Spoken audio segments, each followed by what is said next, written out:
Ndugu waandishi wa habari, kuhusu maandamano na matumizi makubwa ya nguvu, ni haki ya raia kuandamana ili kufikisha ujumbe wa kutokuridhishwa na mambo fulani, na hali hii ni kwa mujibu wa ibara ya 18 na ya 20 ya Katiba ya Jamhuri ya Muungano wa Tanzania, sheria ya vyama vya siasa, sheria ya polisi na PGO, ambazo zote zinaruhusu kufanyika kwa maandamano.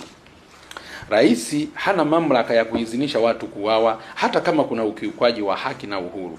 Katika kipindi hicho cha tarehe 29 Oktoba 2025 hapakuwa na vita wala hali ya hatari iliyokuwa imetangazwa na rais kwa mujibu wa ibara ya 31 ibara ndogo ya kwanza na ibara ndogo ya pili ya Katiba ya Jamhuri ya Muungano wa Tanzania. Pia hakuna uthibitisho hadi sasa kama waandamanaji hao walihatarisha usalama wa nchi. Hawakuwa na silaha na wengi wameuawa wakiwa wanakimbia kujisalimisha. Wengine walikuwa tu barabarani, wengine walikuwa majumbani mwao, na wengine walikuwa sehemu za biashara.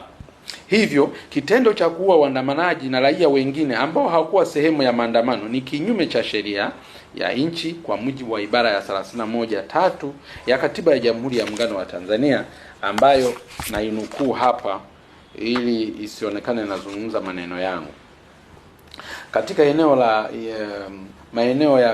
la katiba la madaraka pekee ya mamlaka za nchi, ambapo ibara ya 31 ibara ndogo ya 3 inasema, ifahamike kwamba masharti yaliyomo katika ibara hii hayataidhinisha mtu kunyang'anywa haki yake ya kuwa hai isipokuwa tu kwa kifo kama matokeo ya vitendo vya kivita.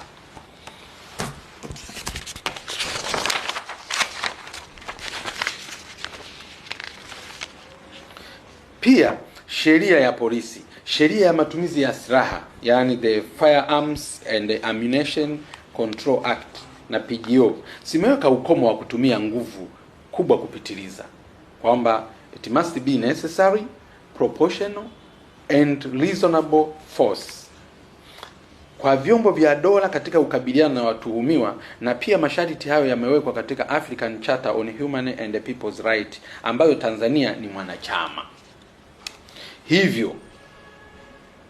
Hivyo kilichofanywa na serikali ni ukatili na uvunjifu mkubwa wa haki za binadamu, sheria na katiba ya nchi.